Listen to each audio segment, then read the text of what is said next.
Oh hey, Dr. Octopus is a woman. So, what does it add? Dr. Octopus is in the movie. I wouldn't care about it much, except why the hell is it a she? There is no reason Doc Ock should be a female. Even if you claim that she is a fan or that she's a daughter or something, it's still not gonna add anything to the plot. It's not like it's Lady Doc Octopus from Spider-Man Shattered Dimensions or anything. In fact, wait a minute, I actually got some ideas that this movie should have thought out to make it a bit more interesting. So that I can maybe forgive the monster designs for the Goblin and Scorpion and how it could tie into the Spider-Verse idea. If the villains came along from other universes, like there's barely any bad guys in Miles' world and the whole Kingpin family motivation can still be there. But the machine has bugs and crap, so they get other baddies from other worlds to finish the machine and get revenge on the blonde Spider-Man. They get the Monster Goblin and Lady Ock and some other dudes from other worlds, and bingo, Spider-Man's dead, Miles does what he does, keeping the promise, blah blah blah. There you go. I'll let the designs of the villains slide, except for the Kingpin, as long as they're from other worlds. But no, we have the monster villains and Lady Octopus just because. And don't you say it's because it's a different universe, because that's a lazy excuse. And the writers are either pussies or idiots for not thinking it through entirely! Okay, so the scientists have laser guns and the two Spider-Men try to escape swinging through the forest away from Lady Ock and the scientists, who have terrible aiming like the stormtroopers. Then Spider-Gwen shows up, and I won't lie, she is a total badass in this scene, and I do like her punk hairstyle. It's a small change that I'm okay with in this movie. I like your haircut. So do I, Miles. So do I. You don't get to like my haircut. Alright, fuck you then. And seriously, another comic recap? Whatever. The three swing away from the stormtroopers, Alchemax scientists, before we see the Kingpin having flashbacks to his dead family.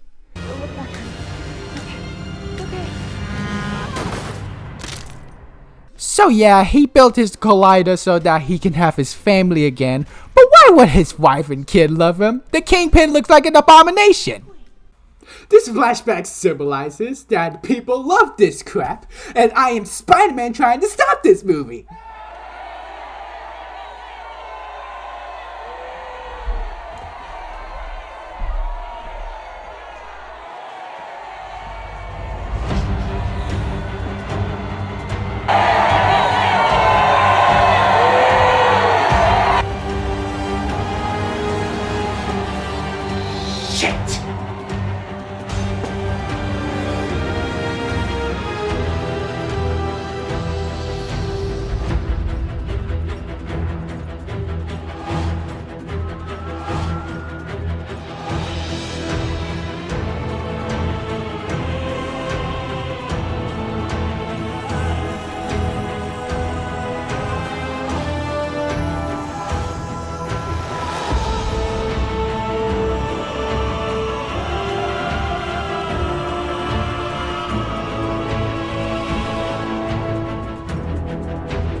Okay, so the three of them ride on the bus, which just looks really stupid, and goes to May's house, as May knows that the two of them are from an alternate dimension.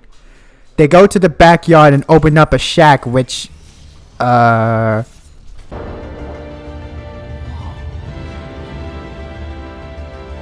He has a spider cave?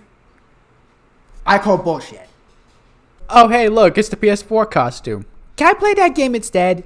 So May has housed three other spider people, and Hey fellas.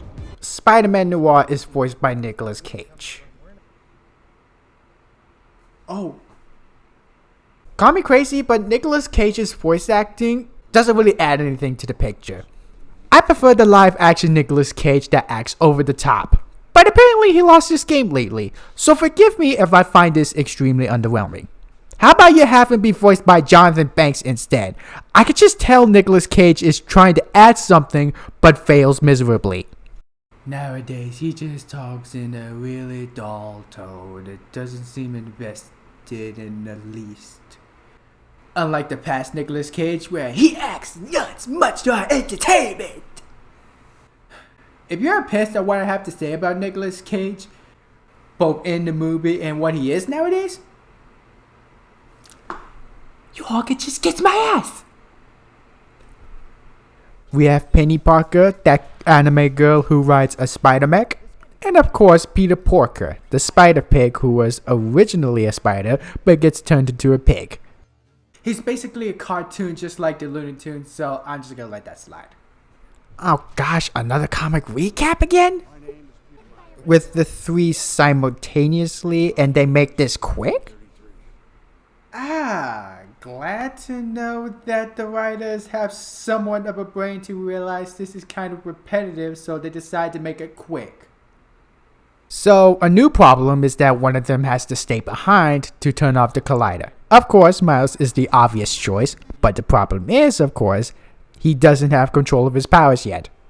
So Miles is upset, he goes away to his uncle's place, and oh, Aaron Davis is actually the Prowler? What? He's the bad guy?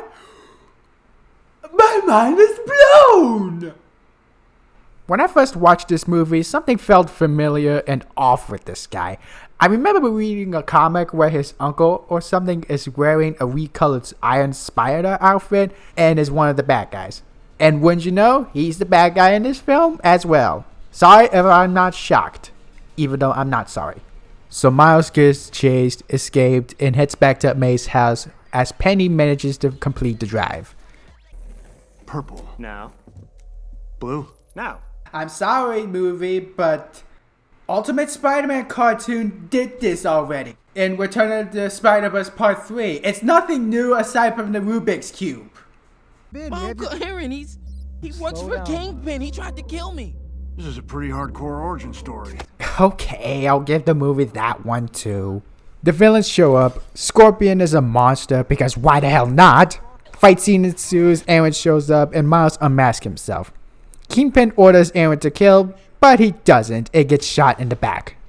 Then Miles escapes and takes his dying uncle to an alleyway. This is one of the only dramatic scenes that doesn't immediately end with a joke. Aaron is dying from a gunshot wound, and Miles cries over his uncle's death. But then his father arrives, sees him, and points a gun at him before Miles turns invisible again, and then he sees Aaron's corpse and blames it on Spider-Man.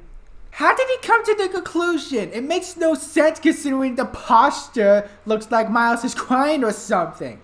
It just ruins the scene. Also, he doesn't even conclude to the fact that Aaron is the Prowler and worked for Kingpin, who killed Spider-Man? What the hell, guys? Miles returns to his dorm when the other Spider people show up and they all share the same pain. And surprisingly, Spider-Pig actually does have a touching moment. Until it gets ruined when Miles' roommate shows up and they hide in the ceiling doing the Tom and Jerry routine. Yay. Now, I did kind of laugh at this in the trailers, but ultimately I don't find it funny anymore. So Peter whips up Miles and claims that the whole spider powers thing is just a leap of faith before leaving. I'm not gonna lie, I actually thought Peter Parker wants to die a heroic death rather than let Miles die. I mean, I know Miles doesn't have full control of his powers, but I'm pretty sure that isn't the only reason.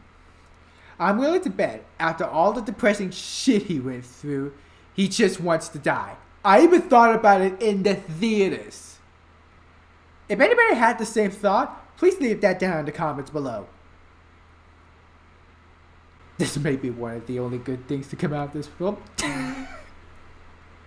A few hours later, Daddy-O shows up and, shockingly, this scene is very touching. There's no nonsensical thing, no inappropriate funny stuff. It just lets it play out, and Miles finally gets control of his powers after his father left.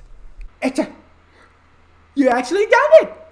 Miles goes to May's house to get a new costume and new rep shooters that May has made somehow, and he finally takes a leap of faith with his powers. Meanwhile, the other spider people got on a bus for some reason rather than just swinging around, and then We get the worst scene of the entire movie. There's a party in the ballroom by the Kingpin that's about the dead Spider-Man, and there's waiters with spider masks. The concept alone, I don't have a problem with. But our heroes go inside a ballroom and they never bother to get the tuxedos or dresses. I know that this is a memory of Spider-Man and stuff, but I'm pretty sure Kingpin would recognize those guys, especially when his henchmen fought them. Is it funny? No, it's not. And it just gets worse. Peter sees Mary Jane and apologizes, much to the dismay of Gwen and Spider-Cage. It should have ended with Peter at least stopping and pausing a bit before Gwen tells Peter to continue with the mission. But no, he just walks up to her and talks to him. And what makes this even dumber is that MJ should have recognized Peter's voice because she was Spider-Man's wife. This isn't funny. This is just stupid and awkward. This movie is loved by many people and critics. Movie Volume 4 is a fucking masterpiece! Yeah, I said it! I need more drama scenes and walking through the forest with empty, destroyed villages! Godzilla amongst the planet!